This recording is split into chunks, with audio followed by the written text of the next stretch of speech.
Dear members of the press, I'm pleased to be joined here today by the Right Honourable Patricia Scotland, Secretary General of the Commonwealth, for this afternoon's media briefing on CHOGAM 2021.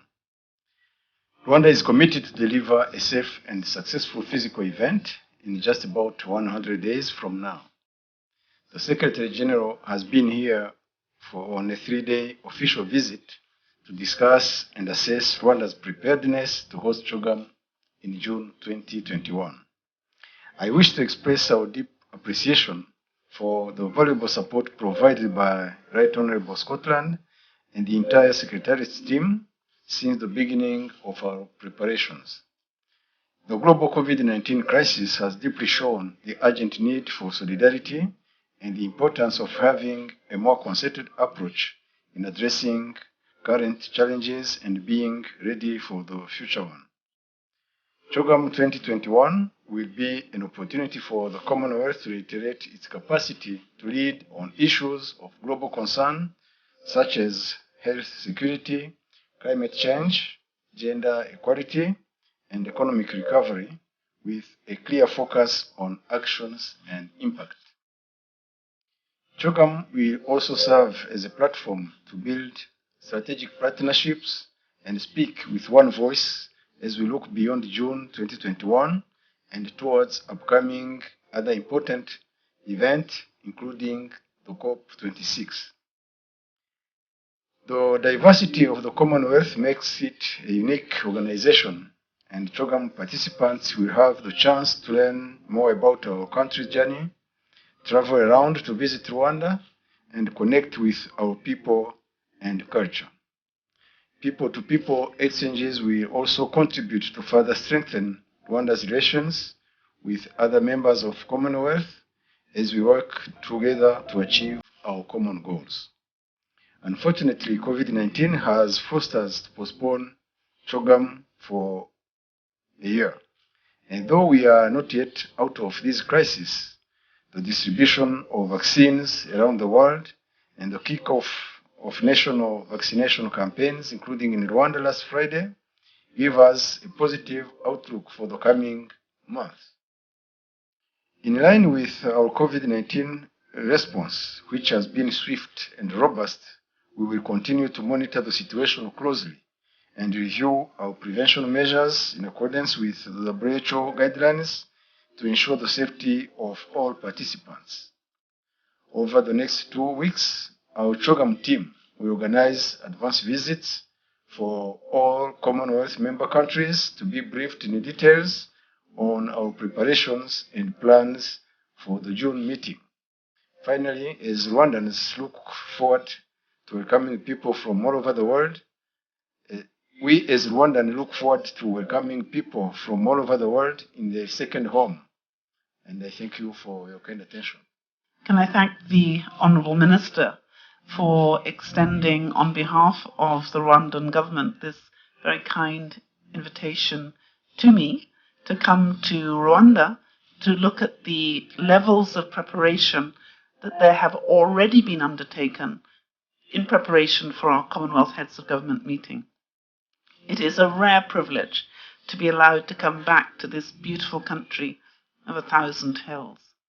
I think we have all gone through a very difficult period in the last year, period of darkness, period of concern, where our lives and our livelihoods have been adversely affected by the coronavirus 19 pandemic. And so it is with fresh enthusiasm that we look forward to an opportunity when we can come together as a Commonwealth family of nations, just by the pandemic, but by climate change and by the economic fallout that it has brought. So I am extremely pleased and proud to be able to look at the preparations that Rwanda has so wonderfully made to welcome the 54 leaders here in the home that has been prepared for them. Rwanda is the youngest member of our Commonwealth, and as she takes up the mantle of chair in office, There has never been a more important moment in the history of Africa, and never been a more important moment in the history of our Commonwealth. The Commonwealth is 2.4 billion people. We encompass all regions, all races, all dynamics. And this feeling of brotherhood and sisterhood has never been more needed at a time when the world is in difficulty. So it has been an extraordinary pleasure for me not only to be able to discuss with our hosts here in Rwanda the preparations that are being made, but to see for myself the extent, the depth of the careful consideration and preparation that has been made to enable us to come together with the grace of God in June to celebrate our family, to innovate, to look at how we can transform and how we can come together to craft the solutions that not just our Commonwealth will need, but also the world needs. Last time we came together in 2018 in London, our leaders committed themselves to deliver not only the Commonwealth Charter and its values, but the Sustainable Development Goals. We know that the Rwandans are second to none when it comes to equality. Over 61% of the Rwandan parliament is female. More than 50% of Rwanda's government is female. And I'm very proud today that we have 50-50. The minister, of course, a wonderful man and a great feminist, but also the secretariat led by a woman, so 50-50. The commitment to gender parity has been delivered in Rwanda, and I look forward to this CHOGAM delivering on that perspective too. I want to congratulate Rwanda for the preparations that they have made. I am deeply impressed by the way in which this issue of the pandemic and the need for safety and security has been addressed with such vigor, such care, such attention. And may I congratulate Rwanda and the preparation, the task force, for having within it not only wonderful men, but some quite extraordinary women.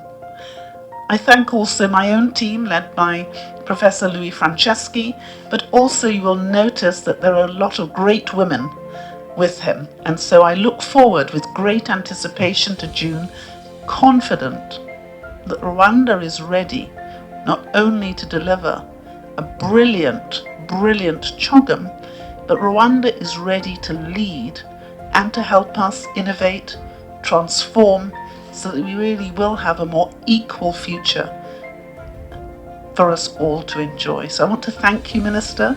I want to thank Rwanda. I want to thank particularly the President for his stalwart support of our Commonwealth family and the determination to make sure that in June we have the best Commonwealth heads of government we have ever had, and Africa will shine.